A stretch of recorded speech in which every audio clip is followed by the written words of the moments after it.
Mortgage madness, can't you see?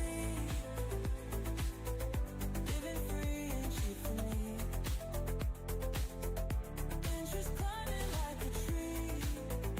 Paying dues to destiny. Bright neon dreams in every room.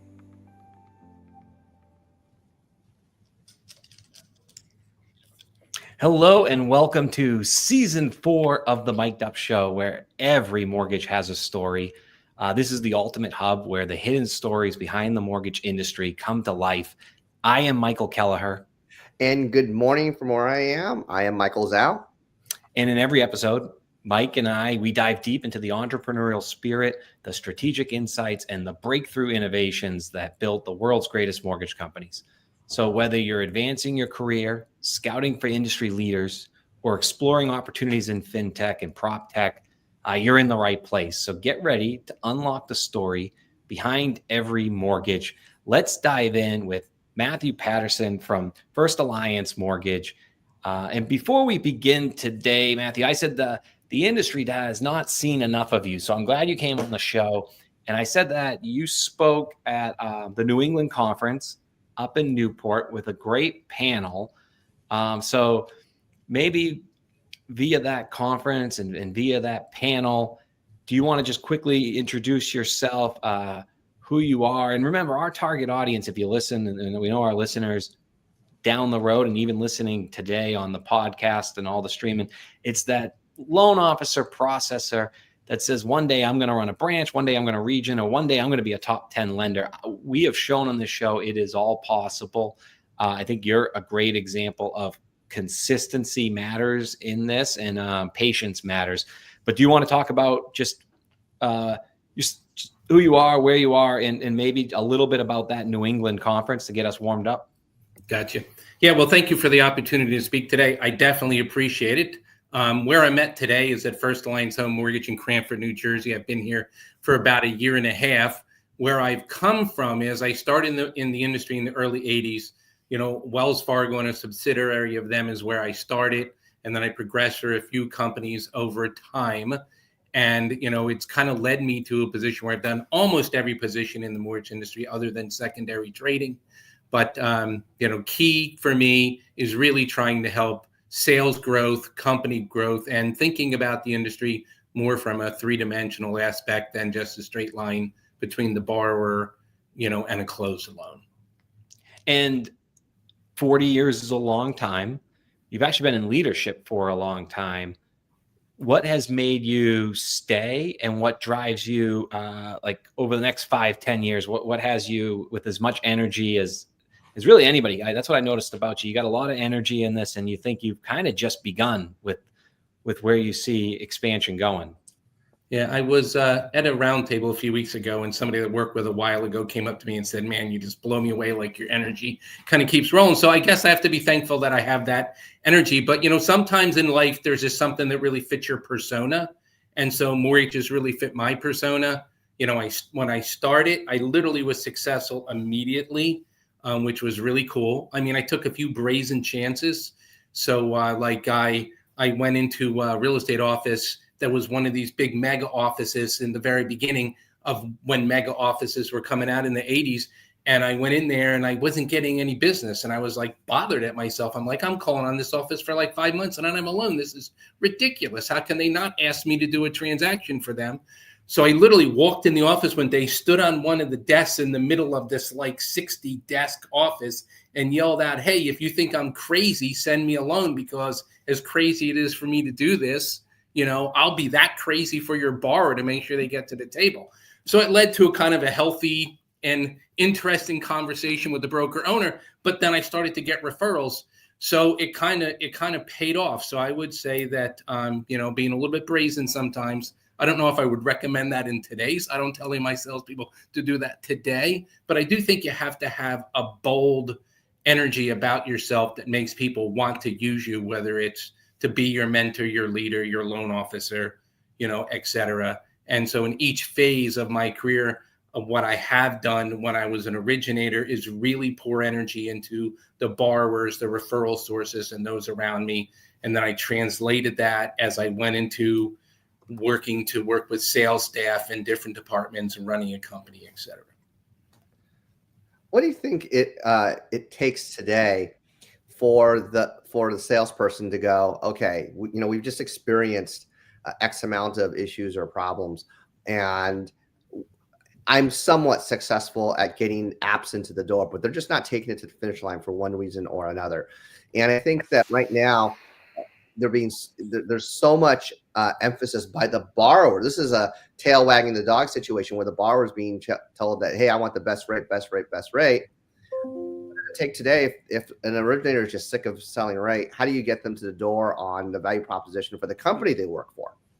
Well, there are some loan officers that do sell rate. And in a case like that, when I get a loan officer like that, then I have to just say to them, look, maybe the realization is you need to match your commission level to win on rate. Like if you can't win because your knowledge is stronger, your enthusiasm is stronger, your insight is stronger, your leadership inside the file is stronger, and you've got to win on rate, then I would say to a loan officer like that, then you need to not decide that you need a really high commission. You need a really low commission where you're going to win the transaction because of your rate price point, not because of your other diversified loan officer skill set. For the loan officers that are trying to win on delivery, knowledge is absolutely a power piece that you have to have. Diligent follow-up is absolutely a power piece that you have to have. Likability is clearly a power piece that you have to have.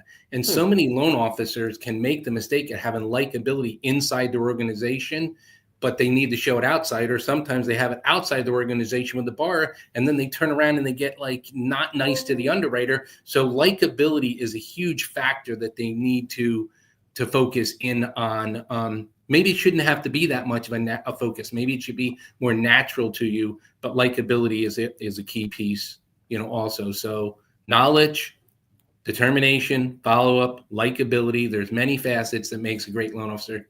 And if you don't have a lot of skills, maybe you do have to go with a sharp price and win on price only. I would actually say, Matt, you're winning a ton, because I looked at it. You started off in towns like Tuckerton and Hamilton and Meriton. So you've dominated the TONs there at the end. And I talk a lot about winning your zip code. I think the dynamic to win the zip code is about to change. I think you have a lot of tech moving forward, but I think you have a lot of people that are tired. It's been a long 3 years. So it's a chance to get the market without that competitive loan officer in your area that was once there. Knowing all this, what are some of the maybe pattern interrupts, referral strategies?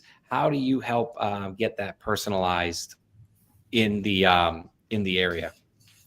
Well, I love your win the zip code logic. I call it like your LO atmosphere or your LO universe. So, when you look at a transaction, I think, as I mentioned earlier, we use it so single line instead of three-dimensional. You do a transaction, you might have a selling agent, you have a buyer's agent, you have a closing person, whether it's an attorney or a title company. You may have a gift donor, you may have an accountant, you may have a bank. You have all these different other individuals that are involved in the transaction. And I believe that you've got to first look at that like, hey, I've got this whole three-dimensional universe, and am I marketing myself? Am I making myself knowledgeable to all those spaces in the universe? Like, one of the greatest ways to get the energy back is to go ahead and make sure more people know what you're doing, because what's going to happen? You're going to get that referral that's going to come to you. You're going to get that phone call asking you to answer a question about your industry. And there's nothing more invigorating if you're truly a salesperson and you truly love mortgages and you truly want to succeed.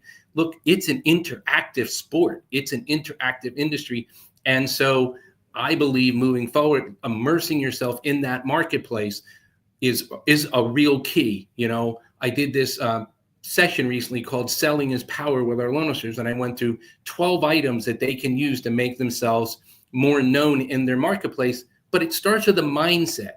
The mindset is today, If I'm not working for a gigantic servicer that has a bunch of loans for me to work on retention, if I'm not working for a gigantic lender that's maybe got some joint ventures or some other opportunities for me to get loan, and if I'm waking up every day and I work for a lender that executes the file with grace and gets the deal done, but I just need to get more referrals, then it comes to you. And you've got to say, as the originator, what can I do? Well, I've got to make myself known in a market space. And there's a million ways to do it, but it does take a plan, and then it takes an execution, and then it takes consistency, and then you can go ahead and have yourself well known. It also takes diversity of what you're doing.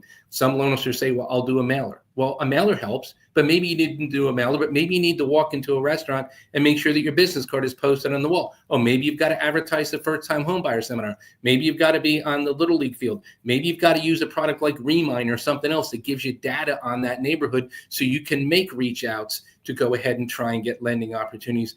But I think it starts with recognition. Like any great thing in life is, what's my plan? What do I recognize? What do I have to do? And then build it from there.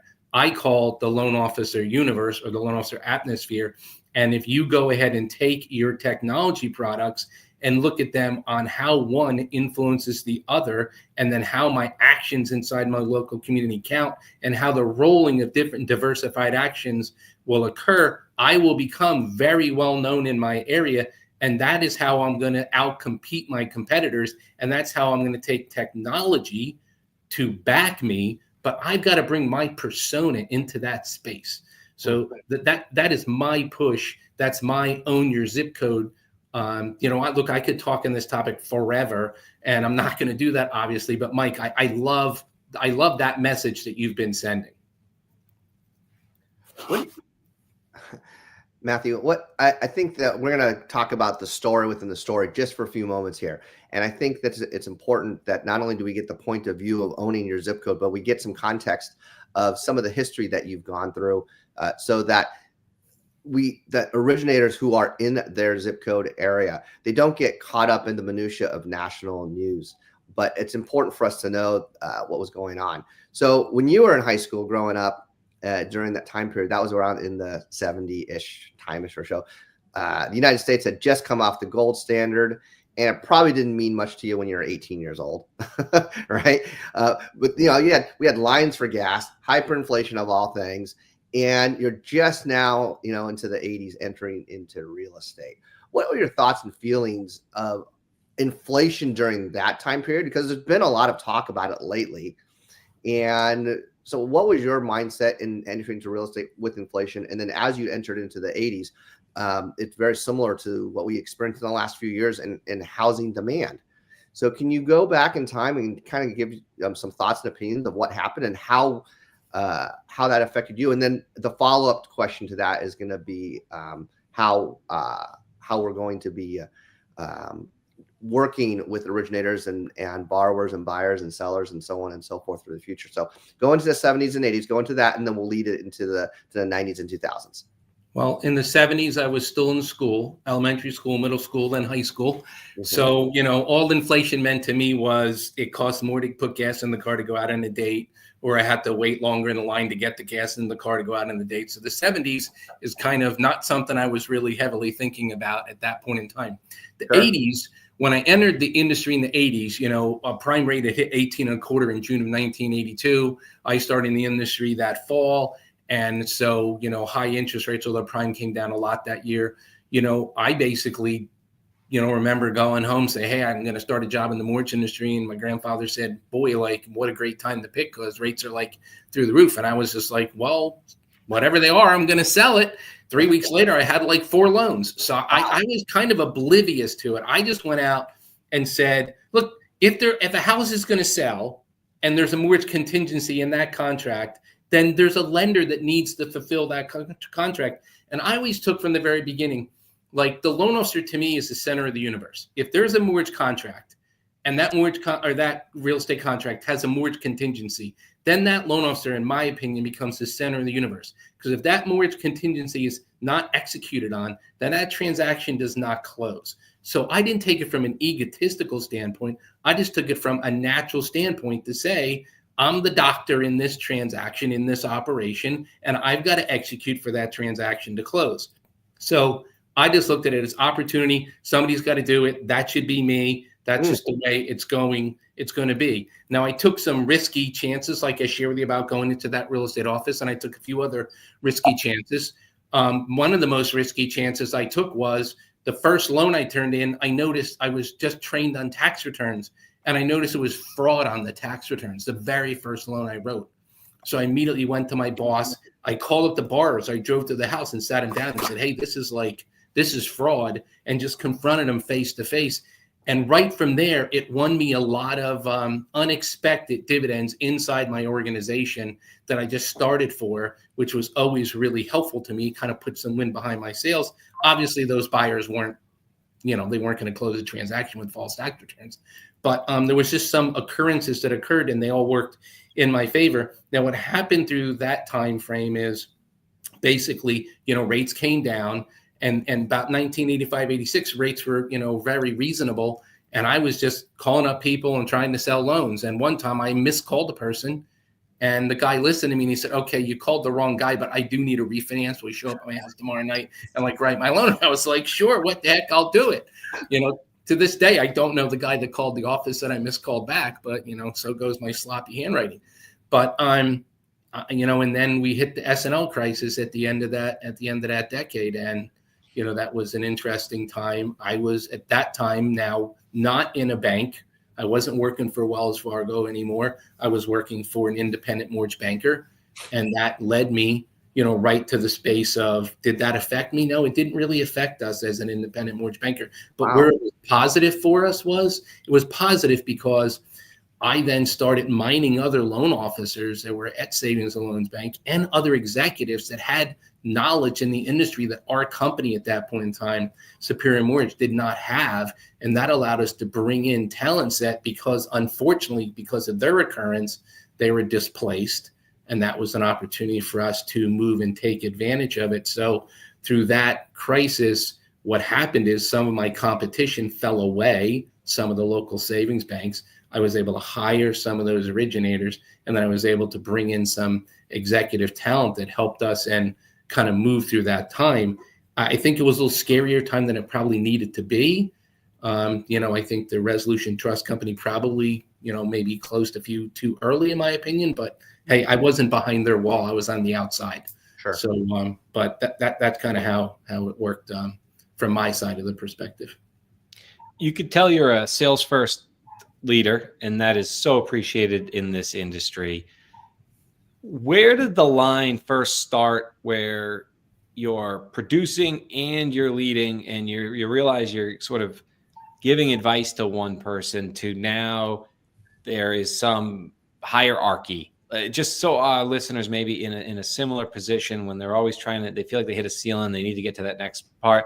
Is a lot of that have to do with routine and leading the weekly, monthly check-ins, or is it something more in the trenches? I don't see. Well, sometimes things in life happen by evolution and you don't really realize they're happening. So in my case, for example, that savings and loan opportunity, it allowed us to start to build a bigger sales force. And I got a gentleman who's helping run a savings and loan bank, and then he's an originator for me. 3 weeks later, he was the most overqualified person I ever hired, and I learned a lot from him. So his name was Kevin, and he was phenomenal. And he went to work for another savings bank a few years down the road and led their lending department for years until he retired. So that started hey, I've got a bigger set. Now, once you've got a few loan officers, now they're showing up at your door. Now they're asking you questions. Now you've got to fulfill that need. Now you've got to have more product knowledge. So, back then there wasn't the advantage we have today. I can't log into Fannie Mae, go search out the guidelines and find a guideline. Then I have to read the guidelines. So I went to our CEO of our company and I said, hey, I want all the Fannie and Freddie guidelines when they come in by paper to come to me. And I read all the guidelines before they even made it to the underwriters. So I made a commitment myself. The guidelines come in within 48 hours. I read them and they're with the underwriters. Therefore, I was never in a contest with an underwriter where I didn't believe there was a condition that I didn't know equal or more than them on the guidelines. So that was probably, Mike, the beginning point of me moving into more management and more knowledge that was going to lead me to a place of success, another place of success in my career. And so that really occurred through the 90s. And I was running a pretty healthy sales staff by the time we hit, the year 2000. And we had very high production per loan officer in that staff. And I did run, therefore sales meetings, rapid sales meetings that during the crisis really paid off for me. I would do 15-minute sales meetings where everybody had to stand, because I found people listened better when they stood. And I found I was tighter to my own agenda when I stood. So we would just congregate somewheres in the building. And we had the advantage at that point in time of, 90% of the staff came into the office. So I just did these quick 15-minute meetings. And it was really successful. And then at the end of that meeting, we just did a very quick wrap up with everybody's cause and effect of what they needed to do. And they just kind of like a huddle, they just went out and they did that. So one of our first, that evolved to a Wednesday sales meeting that lasted about 20 minutes. And The original one was called the LO huddle. And that was when we start to now get technology in, and we could do, the broadcasting. And that worked out really well, but it was the same theory, like a lot of information, very rapid, get it done, move on. Matthew, I want to go back to your story when you had first hired Kevin, because that I found that intriguing, especially coming out of the economy that we're coming into right now. There's going to be guys that maybe they're good in sales, but don't necessarily have a banking base.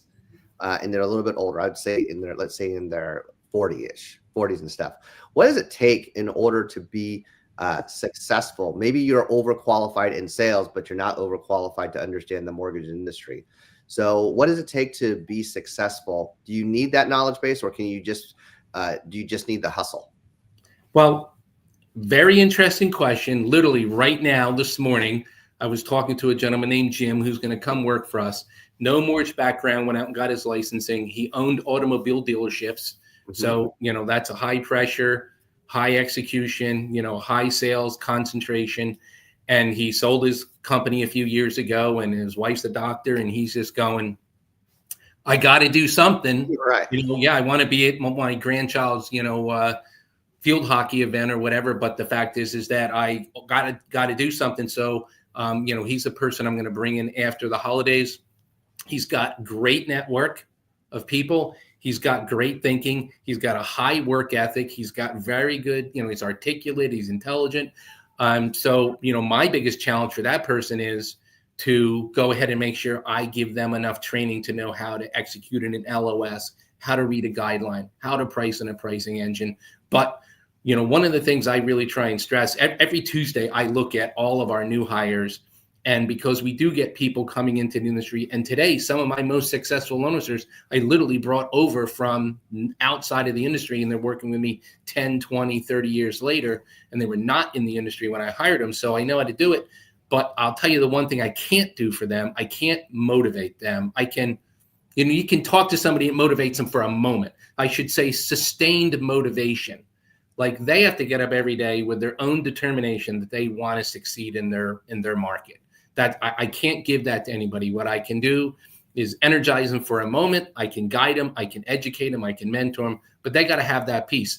So, today that was a conversation I was having when I was driving up to the office with this gentleman saying, hey, I have this same kind of speech with every loan officer that I hire in, that for every new loan officer that I hire in. And here's where I've got to count on you, and you can count on me. Yeah. Like, what are you doing when no one's watching, right? Like that's harder for you to control.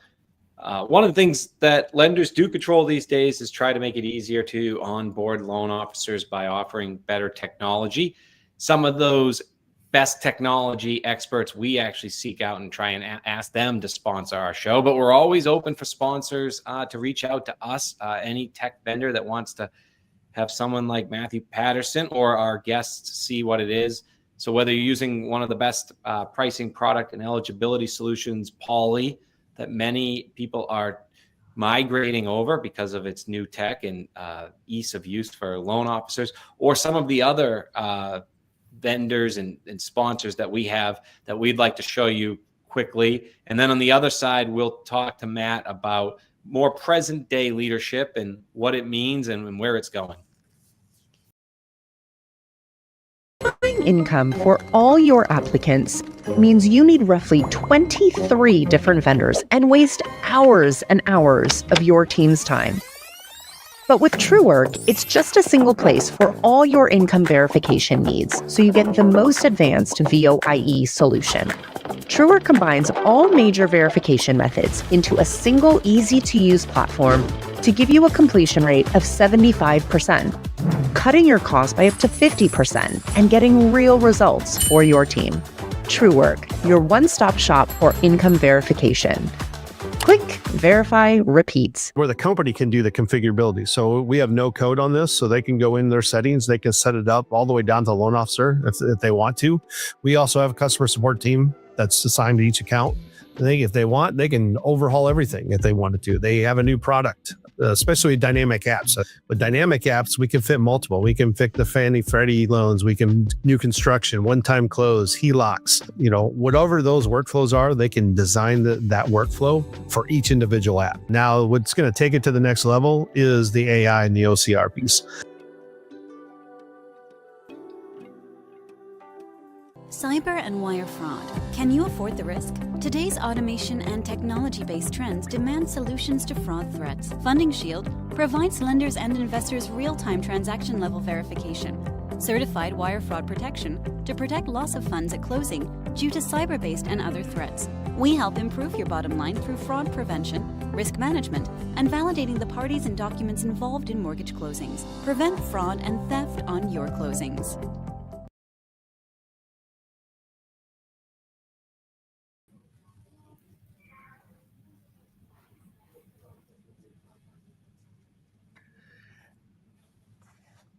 And so we're back.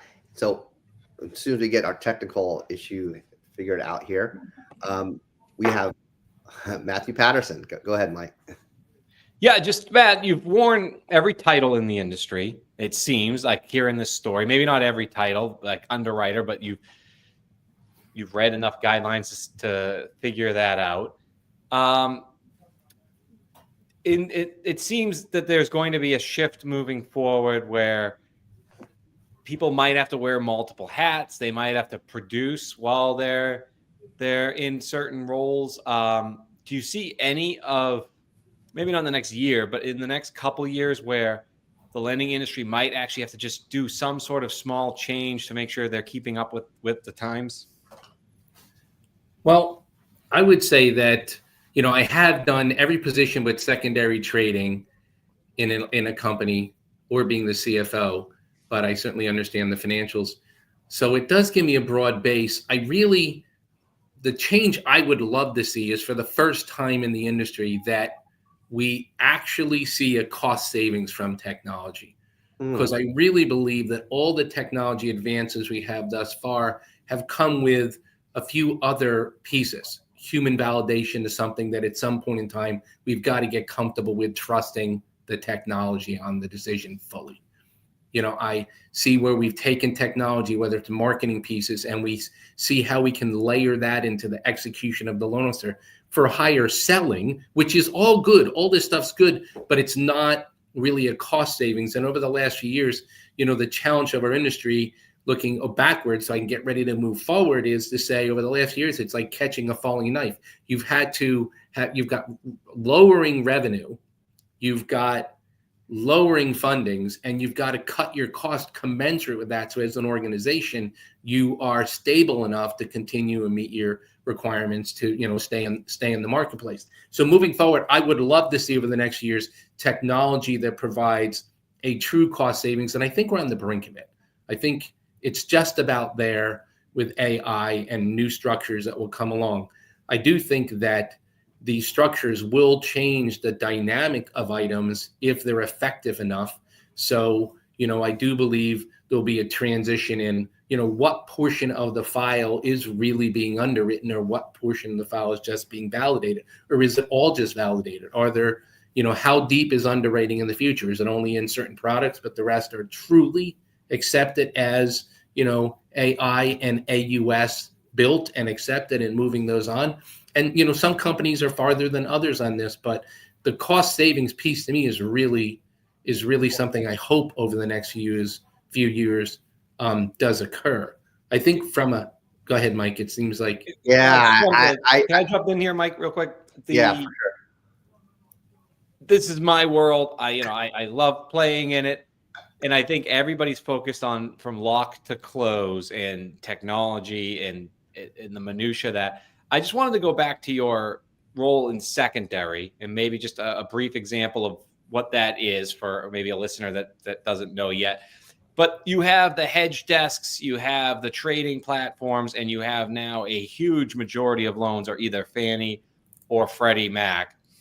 Do you think that role now technology has helped it where it's much simpler, or is it about to be much harder? What is your view specifically of secondary, and has technology helped there, or is that an area where it needs to help more? Well, I've never done the secondary trading. That's the one piece I haven't done. But I would say that, I would say that technology clearly should be able to make a great advancement in that area. I also feel like, when sometimes I think the technology, well, let's just make our LOS better, let's make our point of sale better. But the reality is, I think the new technology and the AI can help all of our other pieces of the company to be really more efficient. I think that's a large place to attack. And I think onboarding of a consumer, getting them in is a large place for it to attack. For me right now, I feel like, the larger and the point of sale companies and the LOS companies, they're also managing the regulatory piece of it and make sure that we meet all the trade requirements and all that. So to me, I feel like it's the other products that wrap around it, i.e. would be secondary trading, i.e. would be the transfer of the transaction out into the secondary market, i.e. would be accounting department execution, or, how you build yourself into the marketplace, or figuring out the right way to even solicit a consumer. You change, like we got the recent Freddie Mac loan size changes, and then everybody in the world sends out a social media blast, hey, the loan size has changed. But you know what? There's a certain part of the marketplace that is so much above that. They're a super jumbo buyer, or there's some that are so much below it. That doesn't really affect them. So I really am looking for, over the next years, Mike, to have technology also have us layer into more exacting determination of where to market, when to market, what to market, and make our activities more pinpointed than they have perhaps been in the past. Do you think that that if you're looking to pinpoint to either above the amount into the jumbo or high balance space, or below that into smaller loan sizes, and my definition of that, our loan size is below $300,000, and that's really the in other parts of the nation outside of New Jersey, right? And I think that it's an underserved market. But then, how do you as an IMB say I might want to market those loans? Because truth be told, from a P&L standpoint, I don't know how much more profitable they could be. And we're all for-profit organizations. So how do you create that so that, number one, you can hit that borrower, be profitable as a company, or do you make it up by doing an equal amount of high balance or jumbo loans as well? Well, that's always the tug of war right there, right? Do you just only go for your most profitable transactions, or you do go for transactions? I've always found that having a diversity of transaction was the place I wanted to be. Mike had mentioned earlier, I started out in an area that was near Long Beach Island, New Jersey, Tuckerton, Hamilton. One of the blessings of that was, in the summertime, nobody was buying a house on Long Beach Island because they wanted to already be in their house in the summertime. So I would have that marketplace really strong in the spring. But then my other marketplaces, which were more mainland, they had buyers that wanted to be in their house before school started, so the kids could be perhaps in a new elementary, middle school, or high school. So that difference of the marketplaces for me gave me a strong foundation of transactions. I've always believed as a leader that, yes, I don't, if I don't make money, I don't make it. That's but right. The other side of that is I also make money because every transaction I have that I can do is, in my mind, and maybe this is just me personally, is a little bit of a fiduciary obligation to the marketplaces that I work in. So I feel a strong cause and effect that I'm not slicing out any portion of a marketplace. We should serve all of the marketplace, but every transaction leads to a referral if you handle that transaction correctly. So, when mobile apps came out, I had a loan officer that I said, hey, look at the mobile app on your phone. And the loan officer was like, no, all my clients are like older and they don't use mobile apps. And I'm like, yeah, but what does that mean? It means they've got a bunch of kids that are in their 40s, 30s, or 20s that are going to need to use the mobile app to get a mortgage someday. So at least make me a promise. Do one thing. Get every client to sign up for the mobile app and teach them how to share the mobile app. And then like a year later, the loan officer was like, wow, you can't believe how many loans I'm getting from the app being shared. You're right. My pocket in the marketplace wasn't using the mobile app, but my pocket's kids were using the mobile app when it was shared. Yeah, just understanding consumer behavior. I'm not sure our industry does enough of that. So you're obviously bringing that. You mentioned customer onboarding. Customer experience is something very important to you. You have your DNA in First Alliance. What drew you to First Alliance? You were running Draper and Kramer, which is a very respected organization. It was run very well, a lot of production, probably a lot of people reaching out to you to have you help them. You chose First Alliance. I know Sam, so I think it was a great call, but what drew you to it? What are you excited about building there, and what attracts loan officers now to come under your leadership? Well, I appreciate you asking that question.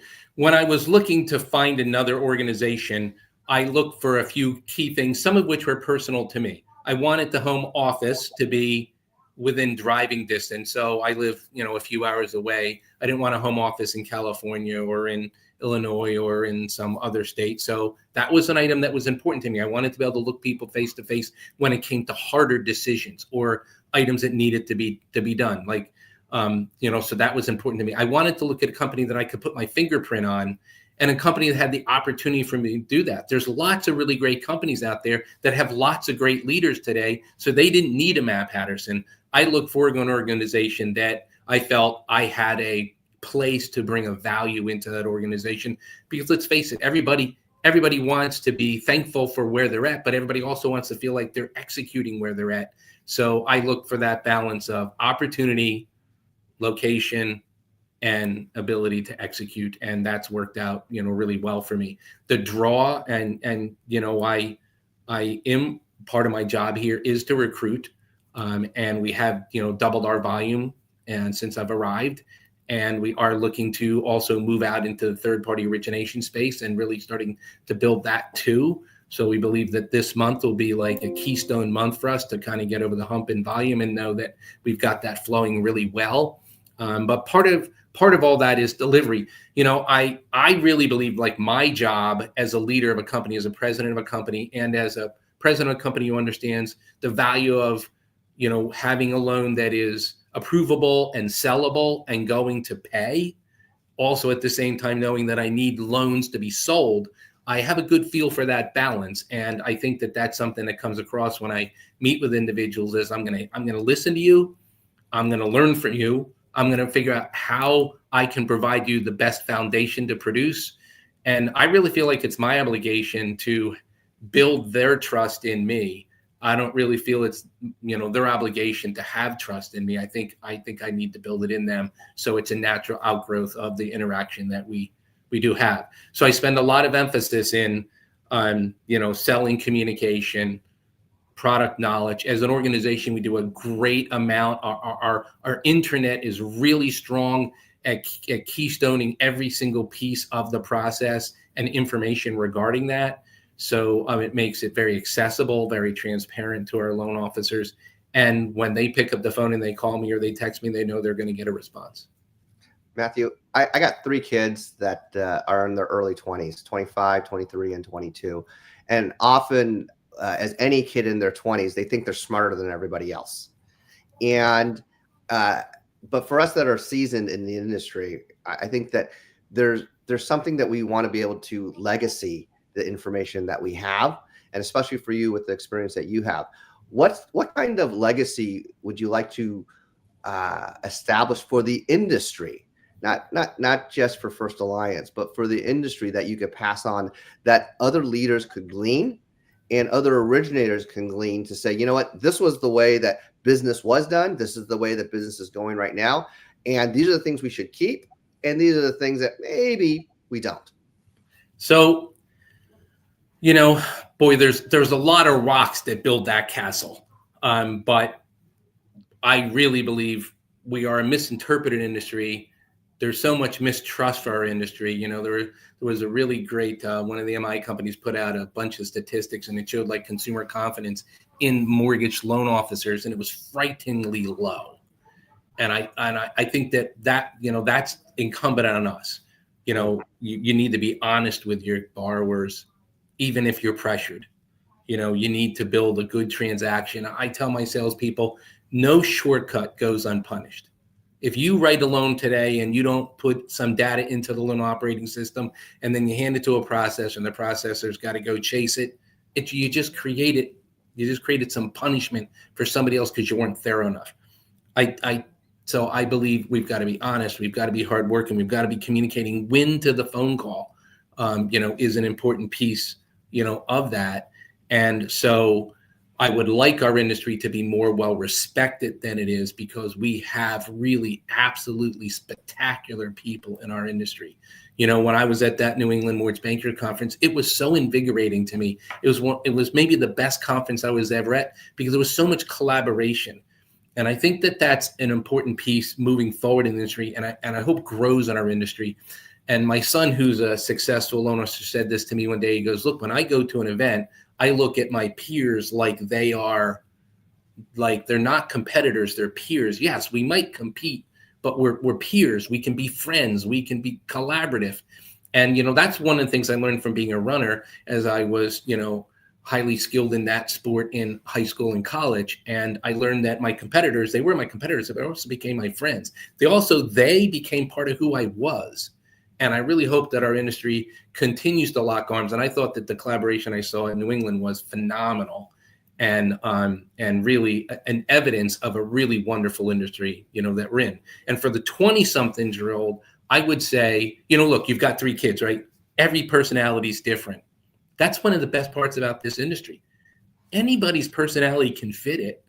You just have to have, a good work ethic and have a plan and put yourself, immerse yourself in it, and you can be successful. So for me, I think our industry is absolutely wonderful and should be a great opportunity for many people to shine who they are at their best. Not every industry allows you to be who you are. It may allow you to be successful, but not always who you are.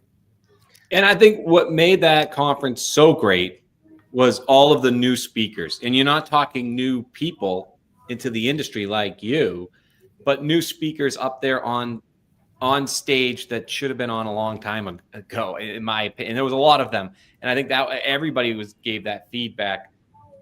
Bringing that down to owning the zip code in your zip code, Matt, do you think there's a little bit of sentiment there for the consumers, like a change of the guard? It's been the same people in their zip code, the same voices, and there's an opportunity now for a new voice, a new look on tech and life to come in there and start winning market share? Well, we've got to have tech to move forward. Every loan officer really, really, like if somebody was starting out today, there'd be a few things I'd say to them like, hey, play golf, because that is so much more important than when I started. But I would say to them, educate, whether it's educate yourself in the technology, educate yourself in the guidelines, educate yourself in the marketplace so you really know what's going on. But I absolutely, think that if you can get yourself recognized in your area, you can be highly successful. And I think it's got to be more than just I'm mailing out a postcard with my picture on it. I think you really got to have a well thought out plan and be active in your community. A loan officer moving forward has to think more like I'm a boutique store. If you go into all sorts of, successful small towns or resort towns, they've got all boutique and shopping districts and all that. And these stores are successful, but they've got, when you walk in that door, you got that personal service. The dress has got to be on the rack. The cash register's got to work. The lighting's got to be right. But you got to have that service. And I think that a loan officer should absolutely believe that their personality can shine, and they've got to go make that happen. Do you think that if personality is so important, do you think that there needs to be more in-person contact? I think one of the stories that you just said at the beginning of the show was when you got on top of the desk at that brokerage and he said, basically send me business. And social media has replaced the commercial, and people use text messages to basically avoid calling or telemarketing nowadays, or at least that's how I view it. So what is your opinion on in-person appointments and collaborative in-person meetings? I believe in them. I believe that it's not like in-person versus tech. I believe it's both of them married together. So an example of that would be, I know if that conference in New England was a COVID conference and we were all online, it wouldn't have been successful as it was face-to-face. But it doesn't mean it wouldn't have been successful. It just wouldn't have been as successful. So look, use technology as often as you can. One of the things I shared with on this Selling is Power session that I recently had was just go to a local business. You go to them, you go eat dinner, you go into the dry cleaners, just walk up, take a little video and say, hey, I'm walking into Modell's Dry Cleaners in Cape May, New Jersey, and I've been going here for the last 12 years and support your local businesses. And this is Matt Patterson from First Alliance Home Mortgage, and post it. What it costs you seconds, but go ahead, and there's so many things you can do like that. So use video, use conferencing, use it as much as you can, but in person is still important. And I think you should not only use one or the other if you don't have to. I think you should marry both of them together as much as possible. Yeah, and on that note, and thank you for coming on, Matt. So in this answer, please give your final answers or takeaway if you'd like, but I'll give you a question to tee up a response. I'm seeing more lenders have somebody in their company that has taken the time to watch some YouTube on AI or the ability to build something that they're working on. Lender becomes really proud of it, right? You don't see too many people working on scripts. And I know scripts were very important in the 80s, 90s. I think they're as important today. I just don't think the enthusiasm behind it is there, or people put into a GPT. That does not count. You should take, if people are calling, you should be taking the time to actually think and write how you're going to do pattern interrupts and structure it from a sales perspective.